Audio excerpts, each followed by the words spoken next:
romance tropes! Yay! Romance is still one of the most popular genres on the planet, and people clearly enjoy it. I mean, I do enjoy it as well. But after spending years reading romance books or mangas and watching an unhealthy amount of romance anime, I finally want to talk about the tropes that absolutely get on my nerves, in my opinion. But before you think about destroying the hell out of me in the comments, I want to highlight that those are just my personal thoughts, and if you even use any of these tropes in your stories, that's absolutely fine. Great! Oh, and by the way, I'll be drawing the tropes in the background because that's the most obvious thing to do as an artist. So let's get started.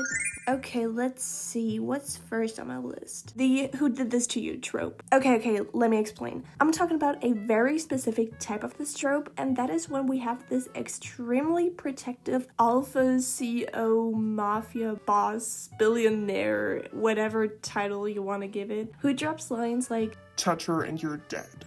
I'm sorry, but I generally cannot understand how people cannot cringe over that. Like, I get the fantasy, but hearing a grown man say that unironically in a serious romantic context just makes my soul leave my body. So, you know, he's usually pretty self-controlled and serious towards everyone else, very cool, very intimidating, but he suddenly sees a scratch on YN's fingertip or something like that and immediately switches personalities. And then he's like, "Who did this to you?" And YN answers something like, "I cut myself on a sharp leaf on my way to the office." And then he proceeds to burn down the city's entire nature infrastructure or something equally extreme because apparently the alpha has to protect his little kitten or whatever. Obviously that was exaggerated, but I think you know what I mean. Accidental falling on top of each other. I genuinely don't know how these people survive daily life. Like, these characters trip so often. I've even seen an anime where the main character trips over a banana peel, and I'm sorry, but at that point you really cannot make it any more cliched if you tried. And for some reason, every single fall results in the exact same position every single time. You know, like face to face, only like 3 inches apart, and everyone's blushing because they're embarrassed and they can't move for like a whole minute. I think we all know those kind of scenes, and they genuinely piss me off a little bit because they're so heavily overused. Like, couldn't you think of any other way to let the love interests have a romantic interaction? At this point, I'd even go as far as to say this is somewhat of a lazy writing choice. But if you disagree with me,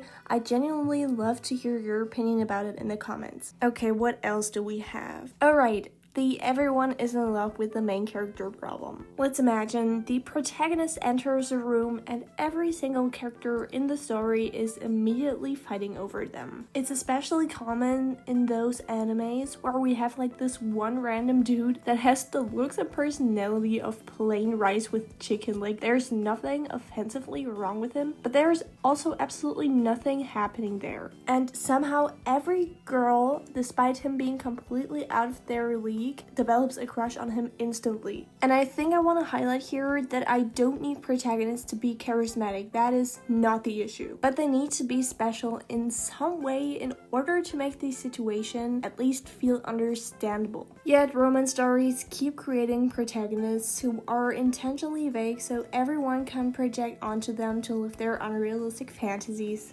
Great. Okay, and now, last but not least, the bad boy who's actually just mean. Okay, so a dangerous character can be fascinating.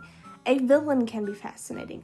I'm not gonna deny that at all. I am talking about the bad boy, specifically the version of it where the character is actually not complicated at all or even interesting in any meaningful way. He's basically just mean. And I think what frustrates me about this trope is that there was originally something compelling at the center of it. Like, the appeal of a bad boy isn't supposed to be that he's rude to like service workers, for example, incapable of communicating like a normal human being, and constantly insulting everyone around him for like no reason. The appeal is usually that there's some kind of conflict between how he presents himself versus who he actually is. Like, you know, maybe he's carrying guilt, maybe he's had some some dark past experiences that shape who he is and how he sees people. The big problem here is that a lot of stories seem to have completely ignored that part. Instead, they create love interests who spend most of the story being unpleasant or like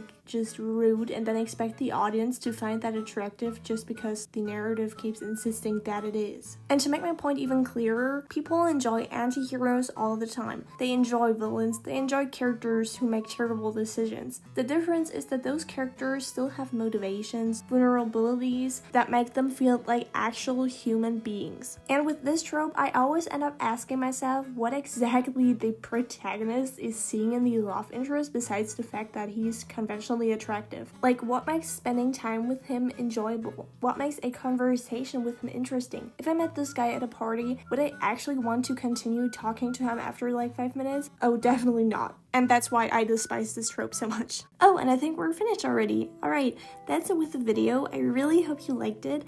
Please write down your own opinion in the comments, or maybe more romance tropes that you hate. I would really love to read them. Alright, I hope to see you in the next video. Bye!